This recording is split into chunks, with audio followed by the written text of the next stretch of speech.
50 years ago,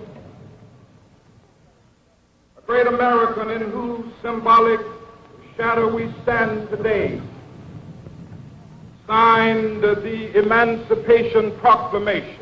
I open my mouth to the Lord and I won't turn back. I will go, I shall go, to see what the end's gonna be. Whoa, who's that yonder dressed in red? This nation will rise up, live out the true meaning of its creed. We hold these truths to be self-evident, that all men are created equal. I have a dream that one day on the red hills of Georgia, sons of former slaves and the sons of former slave owners will be able to sit down together at the table of brotherhood. I have a dream. My poor little children will one day live in a nation where they will not be judged by the color of their skin, but by the content of their character. I have a dream today. Let freedom ring, and if America is to be a great nation, this must become true. So let freedom ring. From the prodigious hilltops of New Hampshire, let freedom ring.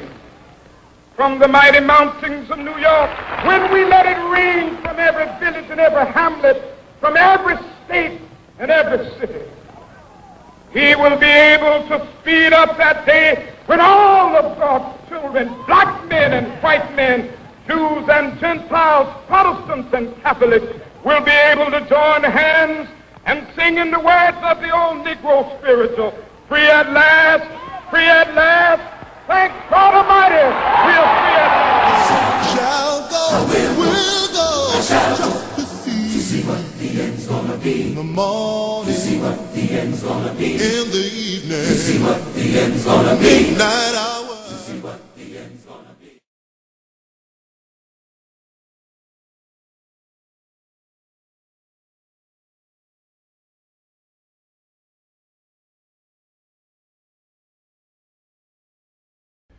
On Tuesday, with a simple oath that's marked the renewal of our nation's democracy for more than 2 centuries, I will take office as the 44th President of the United States.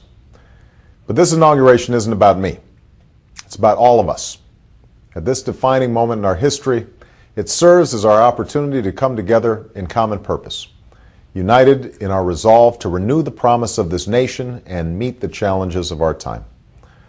Now, you've probably heard the reports that unprecedented numbers of Americans are planning to join us in Washington. That will mean long lines, a tough time getting around, and most of all, a lot of walking on what could be a very cold winter day. Fortunately, you don't have to brave the crowds and commotion in order to participate in this celebration, because we've made this inauguration open and accessible to communities across our nation. Just text the word OPEN to 56333 for news, transportation updates, and ways you can participate. We're kicking off inaugural week events on Sunday afternoon with a free celebration at the Lincoln Memorial that's open to the public. And to allow Americans across the country to join us, HBO will broadcast the event for free that evening.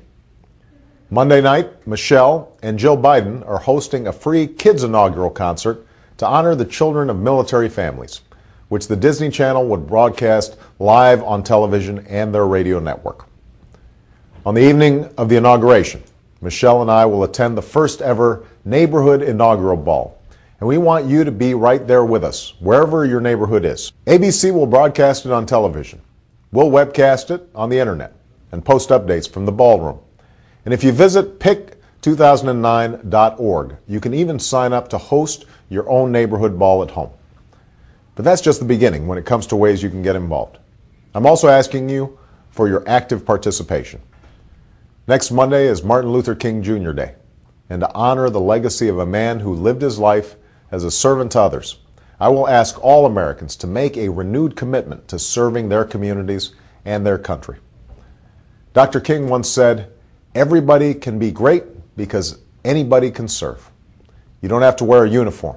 You don't have to be a community organizer. You don't even have to run for president. At a time when there is so much need, we are blessed with endless ways to contribute something to the life of this nation. On Monday, my family and the Biden family will spend time volunteering in neighborhoods around Washington. I'm asking you to join us in that same spirit of service to others, no matter where you live. And we've unveiled a new tool to make it easy.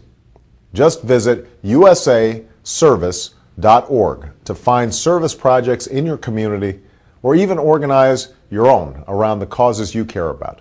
Log on, and you'll see that thousands of events involving millions of Americans have already been set up across the country next Monday and beyond. Because I'm not just asking you to take part in one day of service. I'm asking you to make a lasting commitment to make better the lives of your fellow Americans. A commitment that must endure beyond one day or even one presidency. At this moment of great challenge and great change, I am asking you to play your part, to roll up your sleeves and join in the work of remaking this nation. And if you do, then I truly believe a new and better day is within our reach. Thank you.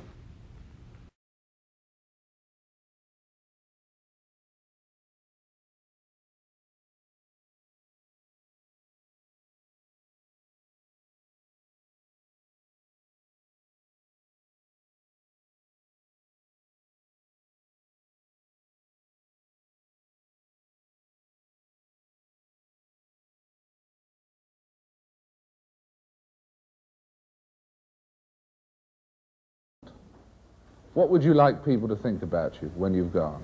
I'd like for them to say he took a few cups of love. He took 1 tablespoon of patience, 1 teaspoon of generosity, 1 pint of kindness. He took 1 quart of laughter, 1 pinch of concern, and then he mixed willingness with happiness. He added lots of faith, and he stirred it up well. Then he spread it over a span of a lifetime, and he served it to each and every deserving person he met. Muhammad Ali, thank you very much.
I also just felt like something was going to happen to me because I'm paranoid.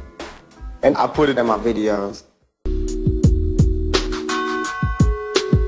I had a prophecy about my death.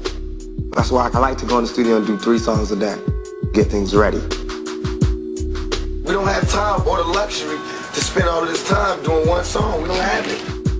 If I die or whatever, it can happen. If anything would have happened to me, the album's ready to go. So it's all good. I felt as though the only thing that can kill me is death. And even then, my music will live forever. Something we all adore. The one thing worth dying for. Nothing but pain, stuck in this game, searching for fortune and fame. Something we all adore. The one thing we dying for. Nothing but pain, stuck in this game, searching for fortune and fame.